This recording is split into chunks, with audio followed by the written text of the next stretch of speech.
Officer, please tell me what happened to my parents. I am proud of the man you became. Drive safely today, sweetheart. I only want my parents treated with respect.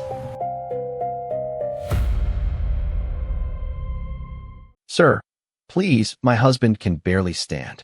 Evelyn Reed's trembling voice drifted across the quiet suburban street, but it was swallowed by the flashing patrol lights reflecting off the rain-soaked pavement. Neighbors slowed their evening walks. Curtains shifted. Phones quietly appeared behind windows.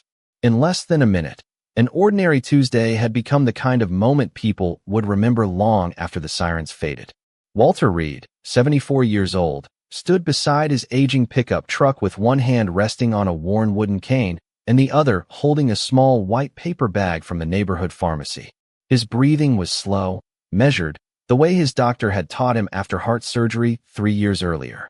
Evelyn stayed close to his side, gently touching his elbow as if her hand alone could keep the years from weighing so heavily on him.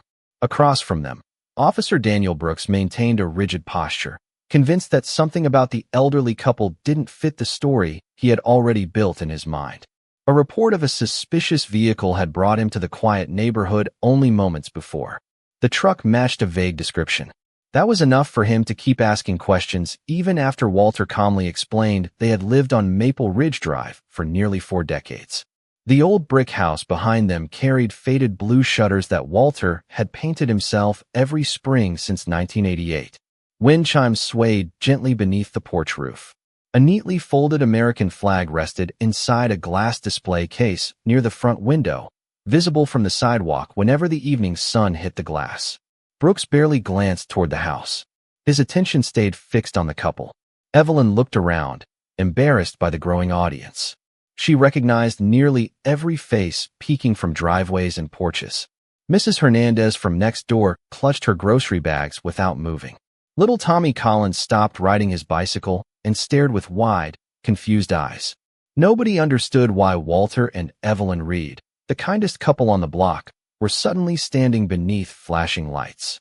Walter attempted another calm explanation, speaking with the quiet dignity of a man who had spent his entire life solving problems without raising his voice. His words remained respectful, patient, almost gentle. Yet each answer seemed only to deepen the officer's certainty that he needed to continue. The paper pharmacy bag slipped slightly from Walter's tired fingers before Evelyn caught it just in time. Inside were heart medication, arthritis pills, and a small bottle of vitamins their granddaughter insisted they never forget. A cool breeze carried the scent of fresh-cut grass across the neighborhood, just as the low rumble of a pickup engine echoed from the far end of the street. No one paid much attention at first. Construction trucks drove through the neighborhood every afternoon. This one looked no different. Dust coated the dark blue body. The toolboxes in the bed rattled softly as it rolled toward the Reed house. Behind the steering wheel sat a broad-shouldered black man, wearing a faded gray work shirt with the logo of a local construction company stitched above the pocket. His hands were rough from years of honest labor. His beard was neatly trimmed. Sweat still marked the collar from a long day beneath the Carolina sun.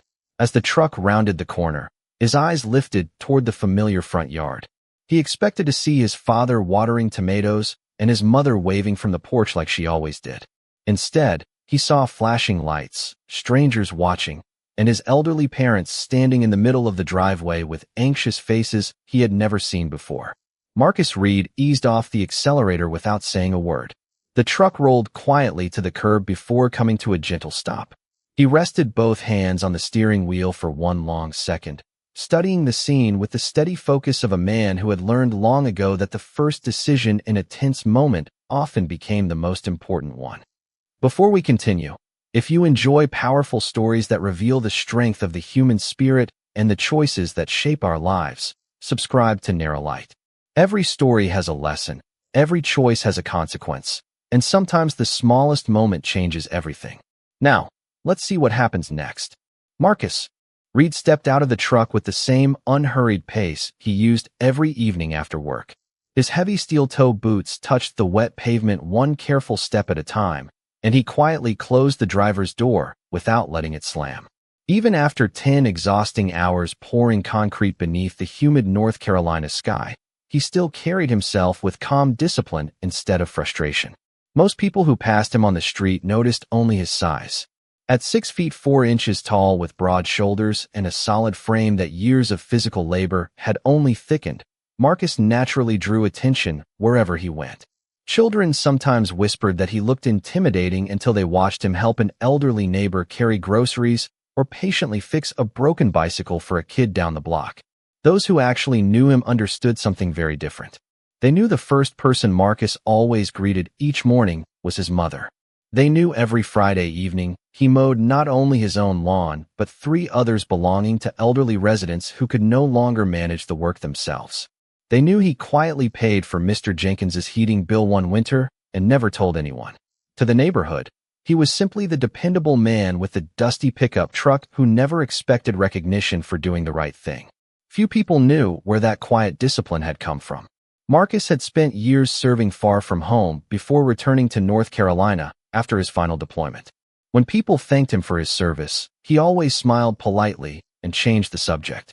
The medals remained locked inside a wooden chest beneath his bed. The framed photographs from another chapter of his life stayed tucked away inside a hallway closet where visitors never looked. His parents respected that silence because they understood it better than anyone. Walter often said that some chapters of a person's life deserve gratitude, not constant conversation. Since coming home, Marcus had chosen a life built around ordinary routines. He worked for a local construction company that appreciated his reliability more than his resume. Every weekday began before sunrise. Coffee brewed at exactly 5 o'clock. Work boots by 5:30. The drive across town while old gospel songs played softly through the truck speakers. Every evening ended the same way. Before going to his own small house across town, he stopped to check on Walter and Evelyn. Sometimes he repaired a loose porch step. Sometimes he changed light bulbs or carried laundry upstairs so his father would not strain himself. Other nights, they simply shared dinner while his mother insisted he take leftovers home even though she knew he would be back the next day. That simple routine had become the center of his life. As Marcus looked toward the driveway now, he noticed details that did not belong. His father's cane rested slightly farther away than usual. His mother's shoulders were tense instead of relaxed. Officer Brooks stood with the confidence of someone convinced he was controlling the situation, yet Marcus also noticed something else. The officer had never once looked at the names printed on the old mailbox. He had not noticed the faded Purple Heart license plate mounted beside Walter's garage. He had not asked why nearly every neighbor watching seemed confused rather than concerned. Marcus slowly removed his work gloves and folded them neatly before placing them on the hood of his truck. His breathing remained steady. The evening breeze brushed across the oak trees overhead, carrying the familiar scent of pine and fresh rain through the quiet neighborhood. Somewhere down the block a wind chime rang softly, almost lost beneath the distant hum of passing traffic. Marcus lifted his eyes toward his parents, offering only the smallest reassuring nod. Walter answered with one of his own, trusting his son without either of them speaking a single word. Officer Daniel Brooks shifted his weight as Marcus approached, studying the large man with the practiced confidence of someone who believed he could read people within seconds. The construction uniform, the broad shoulders, the calloused hands, and the slow, determined walk all blended into a conclusion that had already formed inside his mind before a single word had been exchanged. His fingers rested near the radio clipped to his shoulder, not because Marcus had done anything threatening, but because Brooks had convinced himself that caution meant expecting the worst. Experience had taught him many useful lessons, yet certainty had quietly replaced curiosity somewhere along the way. Evelyn noticed the subtle change in the officer's posture and immediately stepped half a pace toward her son. She knew Marcus better than anyone alive. Even as a little boy, he had never solved problems by raising his voice. Walter often joked that Marcus had inherited his mother's patience and his grandfather's stubborn sense of responsibility. If someone needed help changing a tire on the side of the road, Marcus stopped. If an elderly neighbor lost electricity during a winter storm, Marcus was already carrying extension cords before anyone asked. Calm was not something he practiced. Calm was simply who he was. The neighborhood watched in complete silence. A pair of teenagers stood beside a mailbox with bicycles lying forgotten on the grass. Mrs. Hernandez quietly lowered her grocery bags onto her porch without taking her eyes off the driveway. Mr. Collins folded his arms across his chest, confusion written plainly across his weathered face. Everyone recognized Marcus. Some remembered him coaching children during community baseball clinics on weekends. Others remembered him organizing volunteers after a hurricane had flooded several nearby streets. None of them had ever seen him lose his temper. Brooks lifted one hand before Marcus reached the driveway. "Sir, stay right there," he called in a firm but controlled voice. Marcus immediately stopped exactly where he was, leaving several feet between himself and everyone else. He slowly lowered his hands to his sides, making no sudden movements. His expression remained composed, almost thoughtful, as his eyes moved briefly from his parents to the officer and back again. The silence stretched across the front yard until the distant chirping of evening crickets seemed louder than the flashing patrol lights. Marcus finally spoke, his deep voice calm enough that several neighbors instinctively relaxed. "Good evening, officer. My name is Marcus Reed. Those are my parents. May I ask if they are all right?" Brooks answered without softening his tone. "We are conducting an investigation. I need you to remain where you are." Marcus gave a single respectful nod. "I understand. I only want to make sure my father is comfortable. He recently had heart surgery, and standing too long is difficult for him." Walter glanced toward his son with quiet pride. Even now, Marcus had not asked why they had been stopped. He had not challenged anyone or demanded authority. His first concern had been his parents. Brooks interpreted that same composure differently.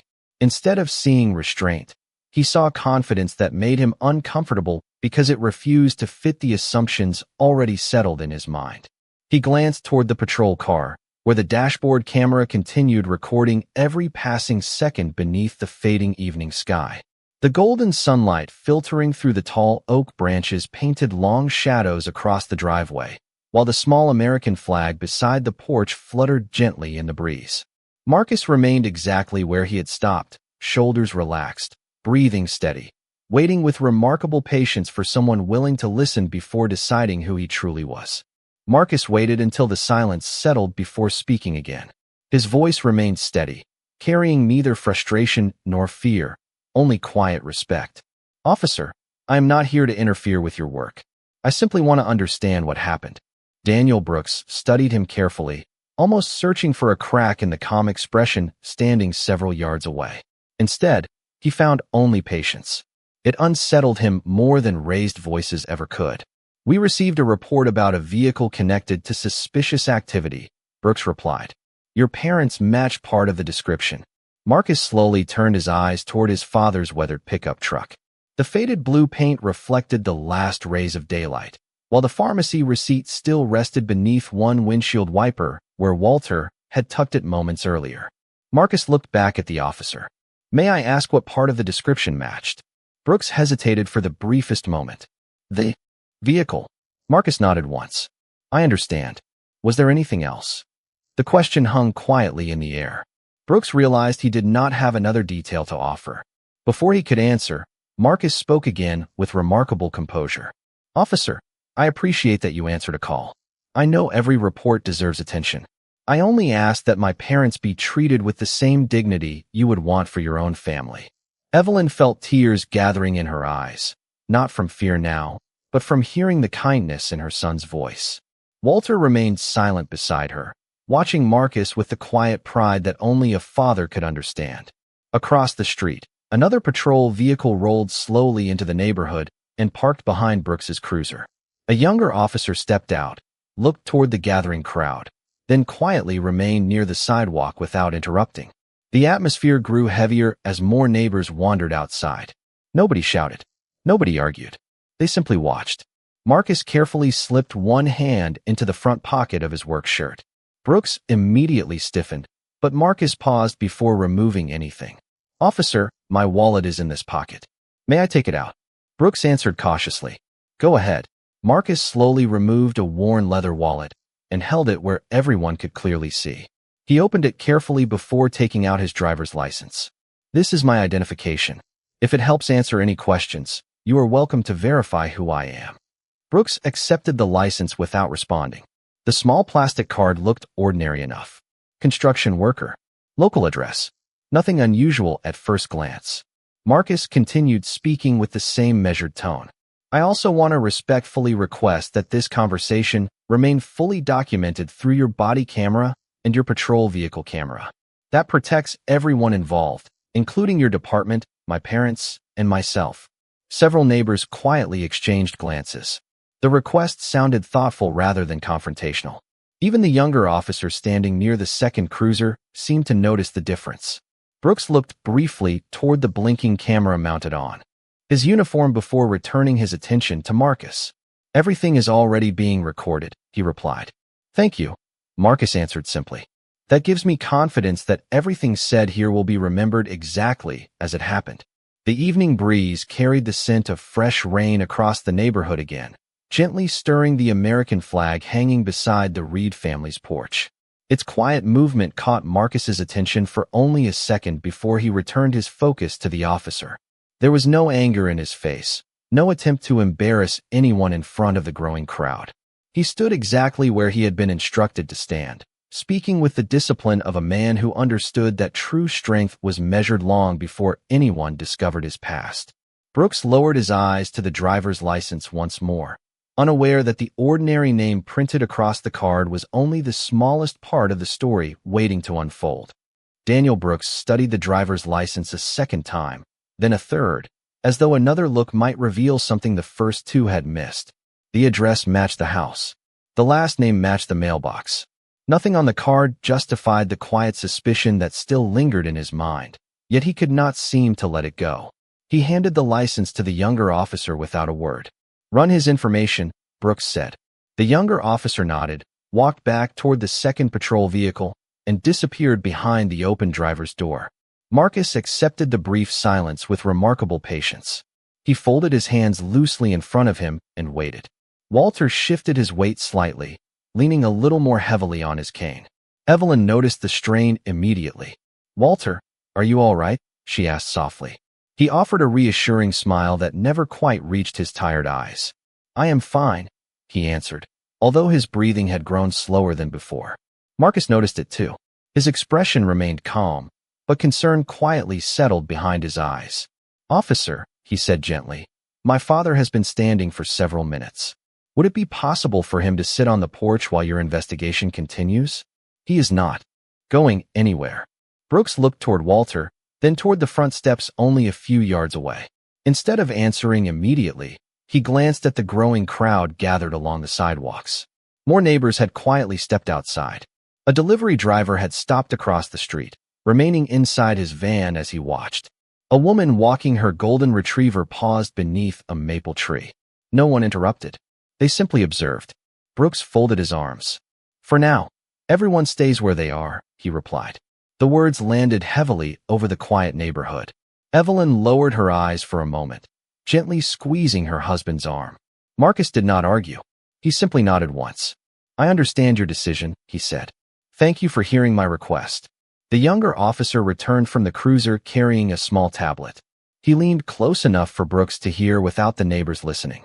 Marcus could not make out every word, but he noticed the younger officer's expression change from routine professionalism to quiet uncertainty as he looked back toward him. Brooks frowned slightly while reading the screen. Whatever had appeared there had not confirmed the picture he had imagined only minutes earlier. Even so, he did not relax. Instead, he looked directly at Marcus again. Have you lived here long? He asked. My parents have lived here since 1987, Marcus answered. I purchased a home about 12 minutes away after returning to North Carolina. I stop here every evening after work. Construction? Brooks asked, glancing at the company logo stitched across Marcus's shirt. Yes, sir, Marcus replied. I enjoy building things that families will someday call home. The answer was simple, sincere, and impossible to challenge. Brooks remained silent. The breeze carried the soft scent of pine through the neighborhood as the first porch lights flickered on one house at a time. Their warm glow slowly replaced the fading sunlight, casting long golden reflections across the wet driveway. Somewhere nearby, church bells rang the 6 o'clock hour. Walter quietly closed his eyes for a brief moment before opening them again. Marcus noticed the subtle movement and took one careful breath. forcing himself to remain exactly where he stood. Years of discipline reminded him that composure was often strongest when it was hardest to maintain. He kept his attention on his parents instead of the flashing lights, silently promising himself that before the evening ended, they would walk back through their front door with the dignity they had carried their entire lives. Before we continue, if you enjoy inspiring stories about courage, second chances, and people who choose kindness when it matters most, subscribe to Narralight. Our stories remind us that one decision, one voice, or one act of compassion can change a life forever. Now, let's see what happened next. The neighborhood grew strangely quiet as daylight slipped behind the rows of towering oak trees, leaving only the soft blue glow of evening stretched across Maple Ridge Drive. The flashing patrol lights no longer seemed urgent. Instead, they painted slow waves of red and blue across Walter Reed's porch, the white fence, and the rain-darkened pavement. Marcus stood exactly where he had been asked to remain, his work boots planted firmly on the driveway, his shoulders relaxed despite the weight pressing silently against his heart. He looked at his father again. Walter's breathing had steadied, but the long minutes were beginning to show across his tired face. His cane remained firmly planted beside him, while Evelyn gently rested one hand over his arm without speaking.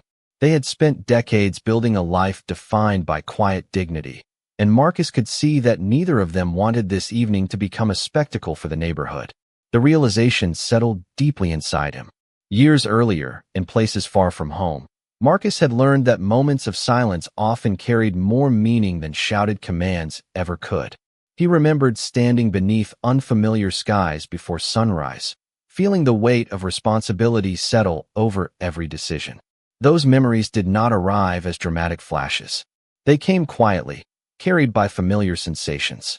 The cool evening breeze across his face, the distant hum of traffic beyond the neighborhood, the rhythmic flutter of an American flag moving gently above a front porch. His eyes drifted toward the display case visible through his parents' living room window. Inside rested another carefully folded American flag, preserved behind spotless glass. Walter had dusted that case every Sunday morning without fail, not because it represented medals or ceremonies, but because it reminded him that service meant sacrifice, humility, and protecting people who might never know your name. Marcus slowly inhaled through his nose before letting the breath leave just as steadily. No one watching could see the discipline behind that single breath. It had taken years to master the ability to quiet every emotion before making the next decision.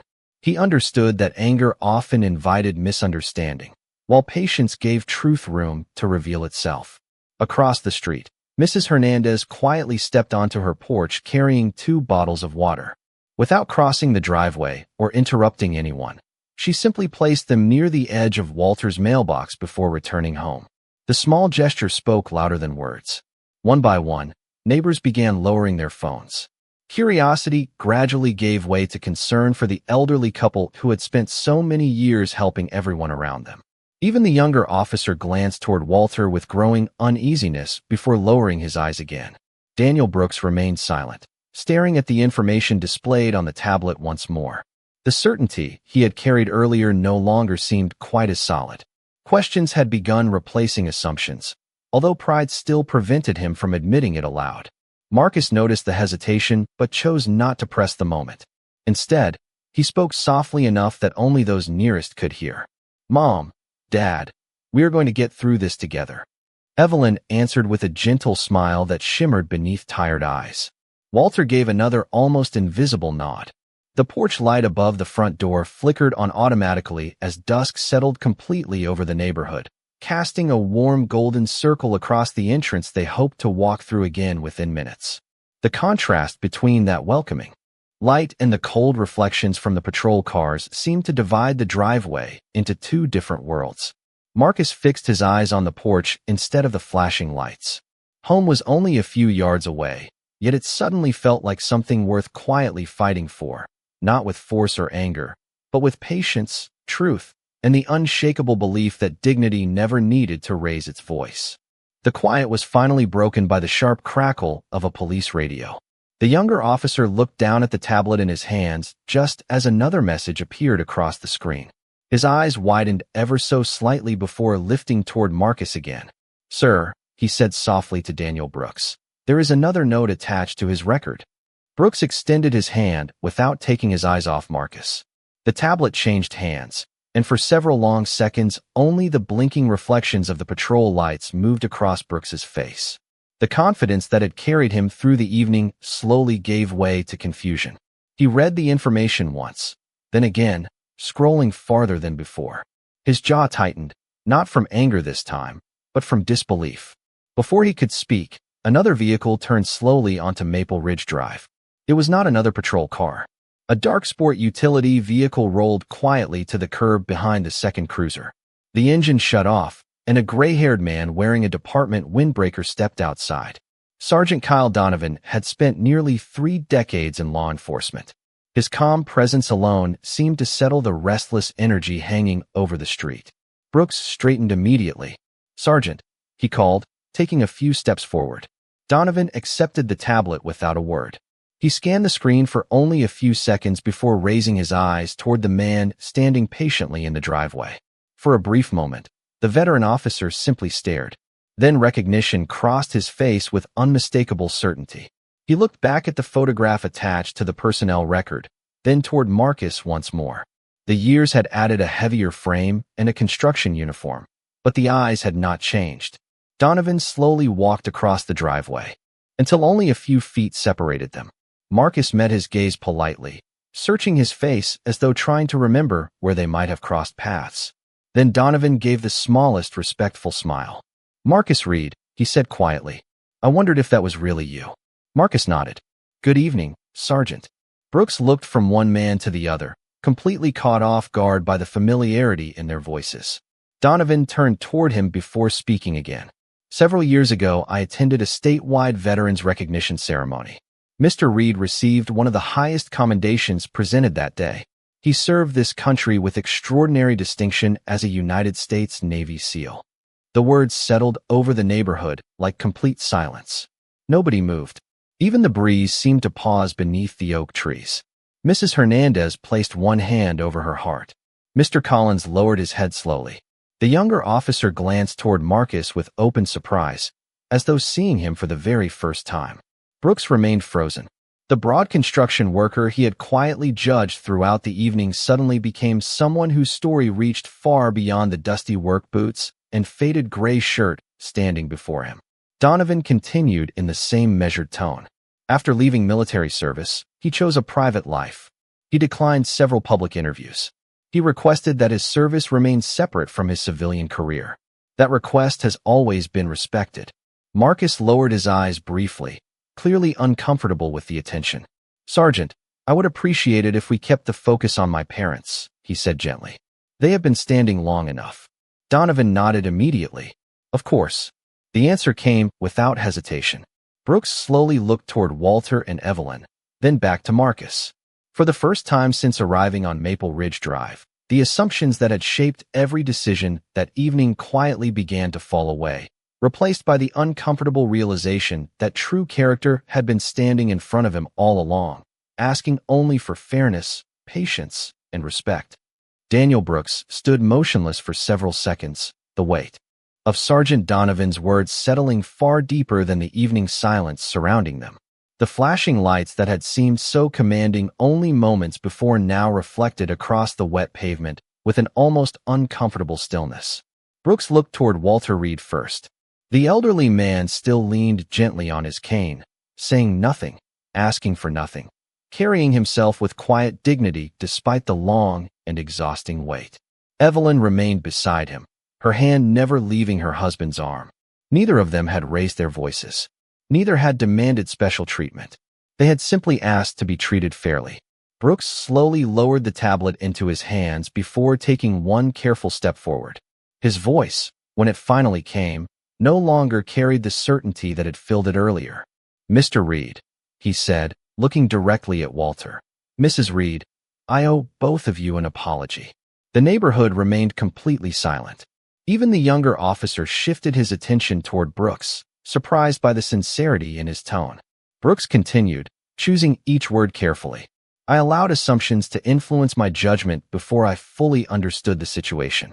You deserved patience and respect from the beginning. Walter looked at him for a long moment before offering a gentle nod that carried decades of quiet wisdom. "Officer," he replied softly, "every difficult day gives us a chance to make tomorrow a little better." Brooks lowered his eyes briefly, clearly affected by the unexpected kindness. He then turned toward Marcus. "Mr. Reed," he said, "I should have listened more carefully when you spoke. You remained respectful through this entire conversation.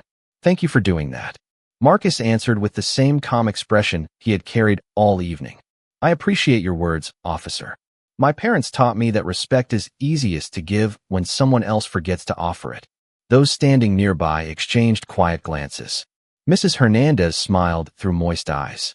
Mr. Collins slowly removed his cap as though acknowledging something larger than the moment itself. The younger officer quietly deactivated the tablet and slipped it beneath his arm, his expression thoughtful. Sergeant Donovan watched without interrupting. He understood that some lessons could not be taught inside a classroom or during department training. They arrived unexpectedly, standing in ordinary driveways beneath ordinary evening skies. Brooks drew one slow breath before speaking again. "Is there anything I can do to make this right?" Marcus turned toward his parents before answering. "Yes." Brooks straightened immediately. Marcus's voice remained gentle. "Please allow my father to sit down. Then, if you truly want to make this right, remember tonight the next time you meet someone before you know their story. My parents should not receive kindness because of my military service. They should receive kindness because they are people." The words settled quietly over everyone present. Donovan nodded almost imperceptibly. Walter smiled with unmistakable pride, while Evelyn gently reached for Marcus's hand, giving it a grateful squeeze. Brooks looked toward the porch only a few yards away and immediately stepped aside.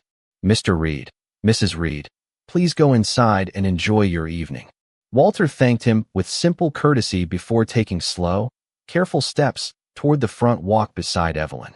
Marcus remained where he was until his parents reached the porch safely. Only then did he begin walking behind them at an unhurried pace. As he passed Brooks, he paused for just a moment. "Officer," he said quietly, "all of us carry responsibilities. The important thing is what we choose to carry home after the day is over." Brooks watched Marcus continue toward the warm porch light, realizing that the strongest man he had met that evening had never tried to prove his strength at all. Instead, he had demonstrated something far more difficult, the quiet courage to answer misunderstanding with grace and dignity. The last patrol car disappeared around the corner just as the evening settled completely over Maple Ridge Drive, leaving behind only the gentle chorus of crickets and the warm glow of porch lights stretching from one house to the next. The neighborhood slowly returned to its familiar rhythm. Front doors closed softly. Children picked up bicycles that had been forgotten on sidewalks. Mrs. Hernandez quietly waved toward the Reed family before carrying her groceries inside. The silence no longer felt heavy. It felt peaceful. Walter eased himself into the old wooden rocking chair that had rested on the front porch for more than 20 years. Evelyn disappeared inside for a moment before returning with 3 glasses of sweet tea, placing one beside her husband and another into Marcus's large weathered hands. She looked at her son with the same gentle smile she had worn on the day he left home as a young man so many years earlier. "You still let your heart do the talking," she said softly. Marcus smiled without looking away from the quiet street. "You and Dad never taught me any other way." Walter chuckled quietly, the familiar sound carrying across the porch like something wonderfully ordinary after such an extraordinary evening. "No," he replied. "We taught you that character is what people remember after the excitement is gone." Marcus lowered his eyes for a moment, turning the cool glass slowly between his hands. The porch light reflected across its surface while a soft breeze stirred the American flag hanging beside the front door. Inside the living room, the folded flag displayed in the glass case caught the warm yellow light from an old table lamp, standing as quietly as it always had. It had never represented recognition to Marcus. It represented responsibility. Service had never been about proving strength. It had always been about protecting people, especially when they could not protect themselves. Tonight had reminded him that some of the most important moments of service happened long after the uniform had been folded away. Across the street, Daniel Brooks remained seated inside his patrol vehicle for several minutes before starting the engine. His hands rested on the steering wheel while the body camera upload notification quietly blinked on the dashboard screen. He replayed the evening in his mind, not searching for excuses, but searching for understanding. Marcus had never demanded respect. He had demonstrated it. Walter and Evelyn had never answered discomfort with bitterness. They had answered it with grace. Brooks quietly reached for the small notebook he carried in the center console and wrote a single sentence before closing it again. Learn the person before believing the assumption. He looked one final time toward the warmly lit porch where 3 generations of values had quietly won without anger, without revenge, and without humiliation. Sergeant Donovan's vehicle rolled slowly past, and for a brief moment the 2 officers exchanged a simple nod that needed no words. Some lessons belonged in reports. Others belonged in memory. On the Reed family's porch, Marcus helped his father stand as the evening grew cooler. Walter rested one grateful hand on his son's shoulder, while Evelyn slipped her arm gently through Marcus's. Together they stepped toward the front door at an unhurried pace, their shadows stretching across the porch floor beneath the warm light. Marcus paused only once to glance back at the quiet street where everything had begun just hours earlier. There were no flashing lights now, no gathering crowd, no voices, only the sound of leaves moving softly through the oak trees and the distant laughter of children playing somewhere beyond the next block. He smiled almost imperceptibly before opening the front door for his parents. They walked inside together, and the door closed gently behind them. Outside, the American flag continued to sway in the evening breeze, untouched by applause, unnoticed by most, yet standing exactly as it always had, reminding anyone willing to look closely that the greatest measure of strength was never found in power alone, but in the quiet courage to meet injustice with dignity, kindness, and unwavering humanity. If this story meant something to you, subscribe to Narralight for more powerful stories that remind us to look beyond appearances, challenge prejudice, and never underestimate the impact of doing what's right. Because sometimes, the smallest act of courage creates the biggest change. Thank you for watching. Remember, the world changes one choice at a time. We'll see you in the next story.